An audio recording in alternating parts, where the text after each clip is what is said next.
షేక్ హసీనాని ఢాకాకు అప్పజెప్పకపోతే ఇండియాని ప్రపంచం ముందు నేరస్తులుగా నిలబెడుతుంది బంగ్లాదేశ్. దీనివల్ల భారతదేశానికి అంత నష్టం ఏం లేదు, ఎందుకంటే ప్రపంచం అంతా నమ్మిద్ది. కానీ భారతదేశానికి ఒక తీవ్ర నష్టం రాబోతుంది. ఏంటి అంటే ఇప్పుడు బంగ్లాదేశ్ ప్రజలు భారతదేశానికి శత్రువులు కాదు, బంగ్లాదేశ్లో ఉన్న యాంటీ ఇండియన్ ఫోర్సెస్ ఇండియాకి శత్రువులు. గుర్తుపెట్టుకోవాలి, బంగ్లాదేశ్ ప్రజలు బెంగాలీ ప్రజలకి బెంగాలీ లాంగ్వేజ్ షేర్ చేసుకుంటూ వాళ్ళు ఎప్పుడూ భారతదేశానికి శత్రువులు కాదు. సుమారు 18 కోట్ల మంది బంగ్లాదేశ్ ప్రజలు. కానీ యాంటీ ఇండియన్ ఫోర్సెస్ ఉన్నాయి, భారత వ్యతిరేక శక్తులు బంగ్లాదేశ్లో తిష్ట వేస్తున్న. అది యూనస్, అక్కడ ఆర్మీ, ఇలాంటి వాళ్ళు, కొన్ని ఇస్లామిక్ పార్టీలు, పాకిస్తాన్ ప్రేరేపిత ఐఎస్ఐ ప్రేరేపిత ఉగ్రవాదులు వీళ్ళు ఉన్నారు. వీళ్ళకు ఒక అస్త్రం దొరికేస్తారనమాట.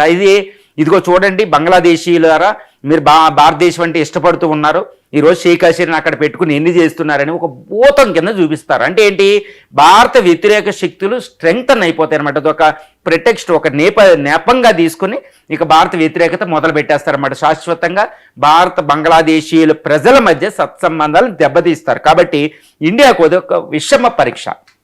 కాబట్టి ఇండియా ఏం చేయబోతుంది అంటే, నా విశ్లేషణ ప్రకారం ఇప్పుడు జరగబోయేది ఏంటంటే, భారతదేశం ముఖ్యంగా మోడీ ప్రభుత్వం షేక్ హసీనాని బంగ్లాదేశ్కి అప్పగించే పనిలో ఉంది అని నేను చెప్పగలుగుతాను.